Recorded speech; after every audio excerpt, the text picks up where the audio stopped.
তো good evening সবাইকে। তো আমরা আজকে আশ্রয় লাইভ ছেড়ে আজকে ভিডিওতে এসেছি।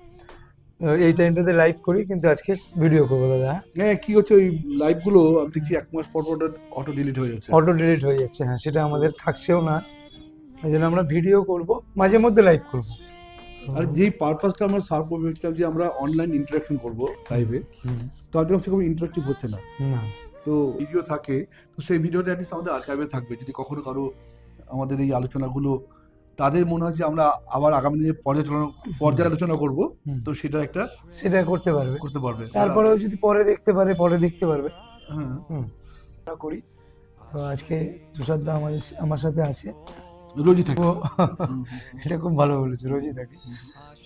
এই আমরা পারসেপশন নিয়ে যদি একটু আলোচনা করি, তো আমরা তো এত বড় বড় টার্মিনোলজি বলছি, প্রোপ্রিওসেপশন, ইন্টারোসেপশন আর এক্সট্রোসেপশন, মানে বাহ্যিক কিছু যেগুলো আমরা থ্রু সেন্সেস নিচ্ছি সেগুলো হচ্ছে এক্সট্রোসেপশন। কিছু ইন্টারোসেপশন যেগুলো আমরা আমার সেন্সগুলোকে নিয়ে যেগুলোকে আমরা তার মিনিং বার করছি, তার ইমপ্লিকেশন বার করছি, সে ইন্টারোসেপশন। আর প্রোপ্রিওসেপশন হচ্ছে রিলেটিভিটি, মানে আমি আমার আশেপাশে সমস্ত কিছুর সঙ্গে রিলেটিভিটি আমার কতটা আছে এটা বোধ করা। তো এই তিনটে মিলে পারসেপশন তৈরি হয় আমাদের। তো তার মানে বুঝতে পারছি আমরা আমার পারসেপশনের ক্ষমতাটা কীভাবে হয় না, আমি যেখান থেকে বড় হচ্ছি।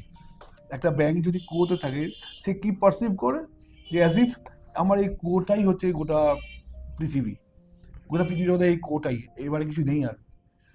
বাট যে পুরো আকাশটা দেখছি, যে সমুদ্রে পাড়ি দিচ্ছে, সে জানে যে অন্তহীন অন্তহীন। তো এটা পারসেপশন তৈরি হয়, আমরা কে কোথায় আছি, কিভাবে আছি, কার সঙ্গে মিশছি, কি হালে আছি, একটা কি হালে আছি, কি চিন্তা ভাবনায় আছি। যেমন আমাদের বললে না তুমি এক্ষুনি, যে একটা ব্যাংক ওর মধ্যে থাকলে অতটাই দেখতে পায়। তো এই পারসেপশন গুলো চেঞ্জ করতে হয় তো আমাদের, এটা তো করা যায়। করবো কি করে পরিস্থিতি না চেঞ্জ হয়? যে একটা মানুষ যে দীর্ঘদিন জেলখানায় রয়েছে, সে বাইরে দুনিয়াকে পারসিভ করবে কিভাবে? যার সবসময় যে আরো দু চারটে যারা অন্যায় করে আসছে, অপরাধী আছে, তাদের সঙ্গে থাকছে, তার পারসেপশন পাল্টাবে কিভাবে? পারসেপশন পাল্টে দিতে হয়, অটোমেটিক পাল্টে যায় না। এর জন্য আমাদের কি মানে ম্যান্ডেটরি কিছু তো জিনিস আছে। সংবাদ পাল্টে দিতে হবে, তার স্পেসিফিকেশন পাল্টাতে, যে কোথায় আছি, কিভাবে আছে, আমার আশেপাশে কি সমস্ত কিছু নিয়ে তো আমি আমাকে যা ফিল করানো হবে আমি তাই ফিল করবো।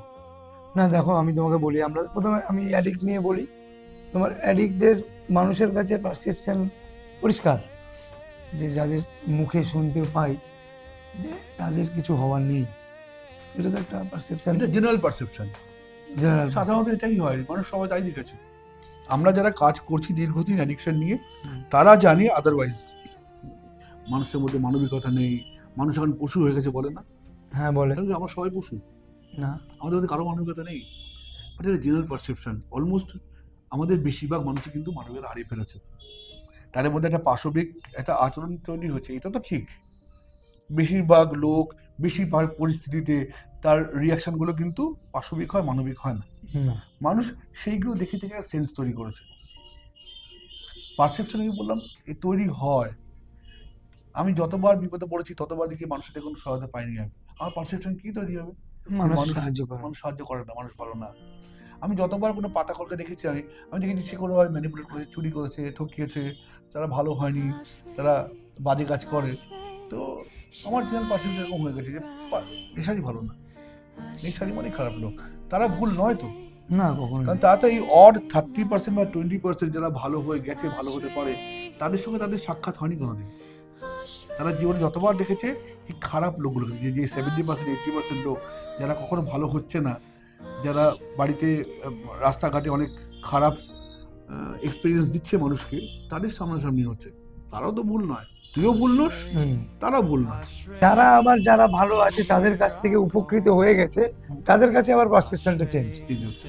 আমাদের অনেকজনই আছে যারা আমাদের সঙ্গে হেল্প করে এবং সঙ্গে জড়িত হয়, মানে আমাদের সাথে কথা বলে।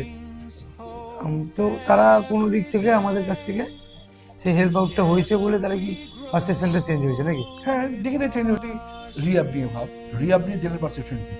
লোকে কি প্রশ্ন করে সে আমাদেরকে, মারবেন না তো, ঠিকমতো খাওয়া দাওয়া দেবেন তো, এখানে থাকার পরিস্থিতি ভালো তো? মাইসি হুম, বা সবকিছুই শয়তানি না, হুম। এই এই যদি একটু একটু করে দেওয়া যায় এগুলো সেটা তুই বললে, আমি বললে কেন বিশ্বাস করবে? সেটাও ঠিক। আর যদি কিছু নন অ্যাডিক্ট যারা আমাদের কভারিং বডিতে আছে, যারা আমাদের সঙ্গে জড়িত হয়ে গেছে, তারা দেখছে অনেক ছেলে ভালো আছে, ভালো থাকে, ভালো কাজ করছে, হুম, তাদের মধ্যে একটা পারসেপশন তৈরি হচ্ছে যে না, যে কিছু মানুষ তো ভালো থাকা যায় বা থাকতে পারে। পারে। আগে যেমন ছিল যে এরা কোনোদিন ভালো হয় না, হুম, একটা জেনারেল পারসেপশন। আমাদের এখানে নার্সিং মেয়েরা তো ভিজিটে আসে, হুম, বছরে প্রায় 8-10টা সংস্থা থেকে অনেক মেয়েরাই আমাদের কাছে আসে, হুম। তো তাদের তো পারসেপশন চেঞ্জ হচ্ছে। হ্যাঁ, তাদের পারসেপশন চেঞ্জ হচ্ছে, মানে দেখলে বুঝলে হেল্প হ্যাঁ, হেল্প পেলে তখন আচ্ছা আচ্ছা। যেমন আরো কিছু পারসেপশন বলি দাদা, এটা তো আমাদের বেঁচে থাকার কিছু, ওই আমাদের যেমন একটা লুপ আছে না, নেশার একটা লুপ, হুম, যে প্রথমে তুমি চিন্তা ভাবনায় আসবে, চিন্তা ভাবনা থেকে তোমার রাগ সৃষ্টি হবে, রাগ সৃষ্টি থেকে তোমার উম, তোমার হিপোক্যাম্পাসে যা এক্সপিরিয়েন্স আছে, যে এই রাগটা মেটানোর জন্য নেশাটাই আমার দরকার, সেই এক্সপিরিয়েন্সটা আছে, তুমি গিয়ে করছে। নেশা গিয়ে ওসিডি তোমাকে নেশা গিয়ে করাচ্ছে।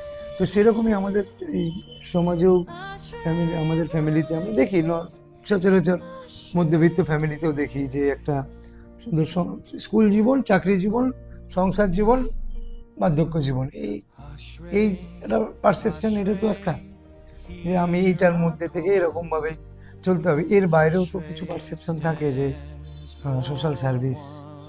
যতক্ষণ না তুই তাকে করে দেখাবি, তাকে এক্সপিরিয়েন্স করাবি।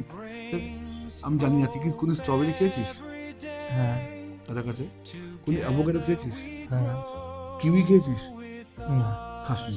এবার আমি যদি তোকে এক্সপিরিয়েন্স করতে বলি যে কিউই কেমন খেতে লাগে বলতো, তুই বুঝতে পারবি না। না। এবার কিউই টেস্ট যদি তোকে আমি এক্সপিরিয়েন্স করি যে কিউইটা এরকম খেতে লাগে, টক টক, লেবু লেবু, তুই বুঝতে পারবি না। আমার বলাটা তোকে ভেগ মনে হবে। আচ্ছা তো আচ্ছা। একদম সরাসরি মানে মানুষকে এক্সপিরিয়েন্স দিতে হবে। সোশ্যাল ওয়ার্ককে যে কি মধু, যদি কোনো মানুষকে হাতে না ধরিয়ে সোশ্যাল ওয়ার্ক করাতে পারিস, সে কখনো জানবেই না কি টেস্ট। সে জানবে যেগুলো ঘরে রেখে বোনের মস্ত। বনের মস্ত। আজকে জেনারেল পারসেপশনটা খারাপ, কি দরকার আমার, আমার কি লাভ? তো এই লাভ ক্ষতি আনেই মানুষ চলছে। তো তার জন্য কোনোদিন তার এই পারসেপশনে আসছেই না যে একটা জীবনে একটা বড় আনন্দ, বড় সুখ তার উপভোগ করা হচ্ছে না। সেটা হচ্ছে সোশ্যাল ওয়ার্ক বা সমাজসেবা বা মানুষের পাশে দাঁড়ানো। লোকে চিট করে, লোকে ঠকিয়ে, লোকের থেকে কেড়ে নিয়ে এই কত মজার টেস্ট পেয়ে গেছে। ওরা ওই টেস্টটাকে সব থেকে বড় মহৎ টেস্ট মনে করে। কখনো ওদের বাবা মা বল, ওদের পরিবেশ বল, ওদের শিক্ষা বল, ওদের শেখায়নি যে কি করে মানুষকে দিতে হয়।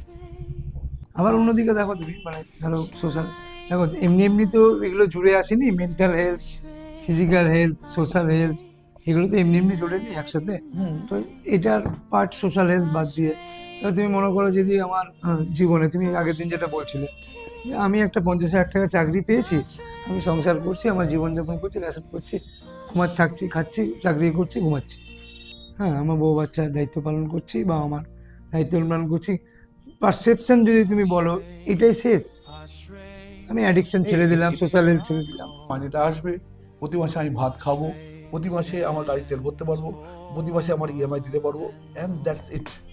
এতে কি হয়, লাইফটা এক সময় আস্তে আস্তে আস্তে শরীর বোঝা হতে শুরু করে। তখন কি হয়, এদের সম্পর্কে এটা টানাপড়ে শুরু হয়। কারণ ঠিক আছে, আস্তে আস্তে ডিস্টেন্স তৈরি হয়। ছেলে মেয়েরা বাবাকে আইডিয়ালাইজ করতে পারে না। সকালে অফিস যায়, বাড়িতে বাড়ি আসে, টিভি দেখে, ঘুমিয়ে, আইডিয়ালাইজ করে না সব দিক দিয়ে। আর সেই মানুষটাও তার জীবনের তৃপ্তি হতে কোথাও পায় না। সে হয়তো বেঁচে আছে বাট তৃপ্তিহীন, স্বাদহীন। ধর রোজ তোকে সিদ্ধ ভাত খাওয়ানো হচ্ছে, এরকম ব্যাপার একখানা। হ্যাঁ, ঠিক আছে, মানে একদিন ঘিয়ের টেস্ট, একদিন আচারের টেস্ট, একদিন তার নন ভেজের টেস্ট সে তো পেতে চাইবে, বাট পাচ্ছে না তো। রোজ মানে একই কাজ, ঘুম থেকে উঠে অফিস যাওয়া, অফিস থেকে বাজার করা, একটা সানডে ঘুরতে যাওয়া, ব্যাস, এর বেশি কিচ্ছু নেই। কখন যে চুল পেকে গেছে, কখন ঝুলপি দুটো চুল তার মধ্যে পেকে কিছু গেছে, একটু শখ হলো তো একটা ইএমআই কিছু করে নেওয়া হলো, বাস। একটা। চাপ, টেনশন টেনশন টেনশন টেনশন। তো আউট ইন দ্য ওয়ার্ল্ড অনেক কিছু করার আছে, সেগুলো তারা এখন চান্সই পায় না করার। পরের জন্য বাঁচা, এই যে কত মজা, হ্যাঁ, একটা রাজার মতো বাঁচা, যে আমার যা কিছু আছে আমি সবার সঙ্গে শেয়ার করব। এই বোধটা শুধু রাজাদের হয়, সবার হয় না তো। না, সবার সঙ্গে সুখ ভাগ করে নেওয়া, সবার সঙ্গে খাদ্য ভাগ করে নেওয়া, এগুলো রাজকীয়। অনেক বড় দাতা। এটা পয়সা সম্পত্তির রাজা না, এটা একদম একদম। মনের রাজা হতে হবে। আচ্ছা, কারোর হেল্প করার চেষ্টা করছি, সেখানেও কিছু আশা চলে আসে। হোপ না এক্সপেকটেশন, প্রত্যাশা না আশা।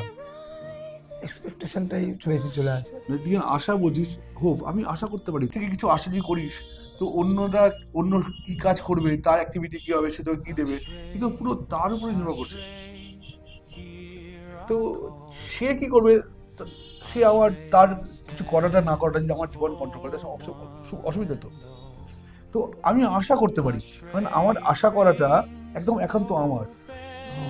অলওয়েজ হোপ ইজ গুড, যেখানে আমার এফোর্ট লাগবে। আমি আশা করি কালকে আমি ভালো পরীক্ষা দেবো, পরীক্ষা তো আমি দেবো, বাট আমি প্রত্যাশা করি কালকে আমার ভালো পরীক্ষা দিতে অমিত সাহায্য করবে। সেটা না, সেখানে আমি সেশনের পরে তো ফিডব্যাক চাইছি, ফিডব্যাক পাচ্ছি, কেউ হয়তো ফিডব্যাক দিচ্ছে না। তার কিছু বলে দেওয়াটা যেন আমাকে নাড়া না দেয়, আমার কোয়ালিটির উপরে যেন এফেক্ট না করে।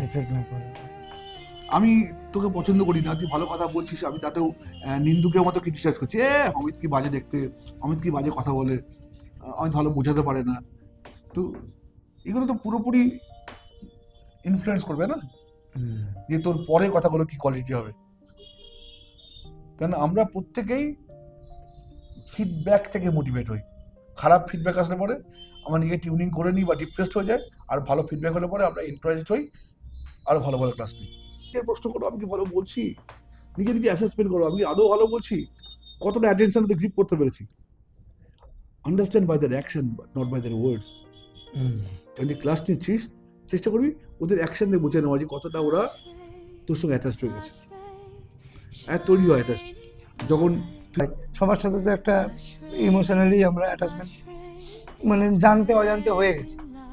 কখনই উচিত না যে তোর ইমোশন যেটা হীরের থেকেও দাম বেশি সেটা সস্তায় ছড়িয়ে বেড়ানো। ইমোশন তাকেই দিবি যে ডিজার্ভ করে, ইমোশন সেখানেই দিবি যেটা তোর পক্ষে হেলদি। কারণ আমার সমস্ত এনার্জি তৈরি হয়েছে আমাকে আমার গোলের কাছাকাছি নিয়ে যাওয়ার জন্য। যে সমস্ত মানুষ বা যারা আমার সঙ্গী, যারা আমার সঙ্গে সঙ্গে আছে, যারা হেল্প করছে আমাকে আমার লক্ষ্যের দিকে পৌঁছতে, আমি তাদেরকে এনার্জি দেবো। আমি তাকে এনার্জি দেবো না যে আমাকে বিপথে নিয়ে যাবে, যে আমার ডিস্ট্রাকশন। বুঝলি? হ্যাঁ, আজকে আমি তোকে দেবো, রাস্তায় কোন টম ডিক অ্যান্ড হ্যারি কোন চায়ের দোকানে বসে আছে, তার আমি ইমোশন কেন দিতে যাবো? তার জন্য আমার কম্প্যাশন থাকতে পারে, একটা মানবিকতা থাকতে পারে, মুহূর্তের জন্য তাকে হেল্প করে আমি চলে যাবো। ইমোশন দেবো না, ইমোশন ভীষণ কস্টলি জিনিস। ইমোশনালি অ্যাটাচ আমার মানুষের জন্য আমার কম্প্যাশন থাকলে তাই হয়, তাই দরিদ্র মানুষ খেতে পারছে না, তাকে আমি খাবার দেবো না, বাট খাবার ডাজেন্ট কস্ট মাই ইমোশন।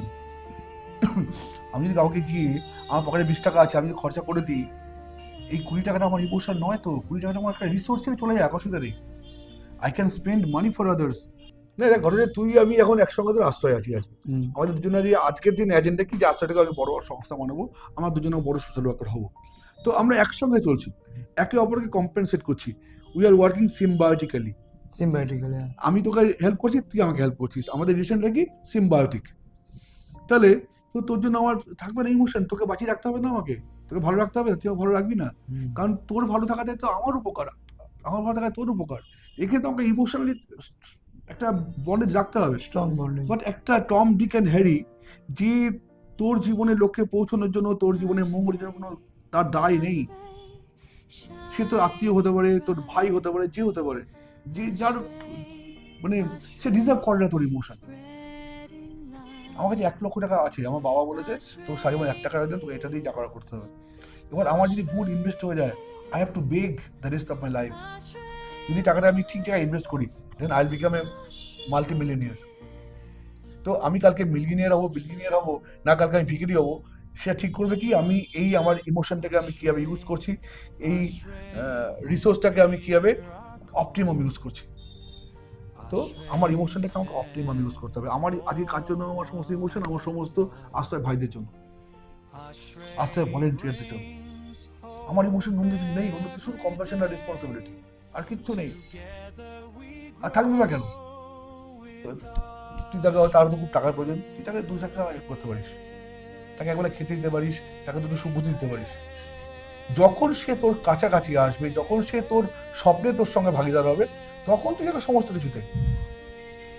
আমার সহধর্মিনী, সে যদি আমার স্বপ্নে আমার সামিল হয়, যদি আমার এজেন্ডাতে তার এজেন্ডা হয়, আমি তাকে ইমোশন, আমি তাকে তার প্রতি ইনভেস্ট করছি। ইমোশন আমি কি করি?